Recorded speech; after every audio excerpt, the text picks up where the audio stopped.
Geographical এলাকা এবং communication ব্যবস্থা ছোট ছোট পাহাড়ি এলাকা এবং আপনার এখানে যোগাযোগ ব্যবস্থা একেবারেই খারাপ।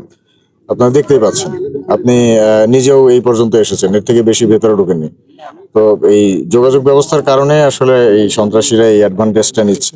তো কমিউনিকেশন ব্যবস্থাটা ভালো করে ফেলতে পারলে ইনশাল্লাহ এই সুবিধাটা আর তারা নিতে পারবে না এবং এটা পুরোপুরি আমাদের আধিপত্য চলে আসবে।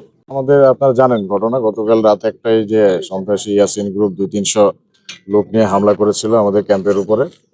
তো আমাদের ক্যাম্প আইনানুগভাবে এর প্রতিকার করেছে এবং তারা বিভিন্ন ধরনের অস্ত্র, দেশীয় এবং AK-47 রাইফেল এগুলো দিয়ে ফায়ার করেছে। আমাদের সদস্যরাও পাল্টা গুলি করেছে। তবে পুরো ঘটনায় কেউ হতাহত হয়নি। আমাদের কিছু সদস্য তারা ইট পাটকেল যেগুলো থ্রো করেছে এটাতে হালকা একটু আহত হয়েছে। আর তারা হচ্ছে স্কুলের পেছনে একটু ওয়াল ভেঙে ফেলেছে এক্সকেভেটর দিয়ে। আর নতুন যে ক্যাম্পটা বানানো হচ্ছিল সেই ক্যাম্পটাও ভেঙে প্রায় অর্ধেকের বেশি ভেঙে ফেলেছে এক্সকেভেটর দিয়ে।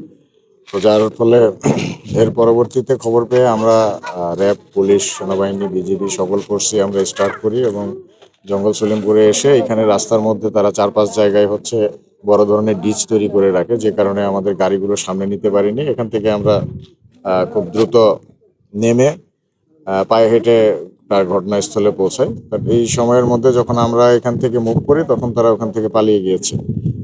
আর পরবর্তীতে আমরা টার্গেট এলাকায় যে কিছু সন্দেহভাজন ব্যক্তিবর্গকে অ্যারেস্ট করেছি জিজ্ঞাসাবাদের জন্য। তো জিজ্ঞাসাবাদ শেষে যাদেরকে ক্রিমিনাল পাবো তাদেরকে গ্রেপ্তার করা হবে, আর যারা ক্রিমিনাল না, সাধারণ মানুষ, তাদেরকে সসম্মানে ছেড়ে দেওয়া হবে। আর বর্তমানে পরিস্থিতি স্বাভাবিক রয়েছে।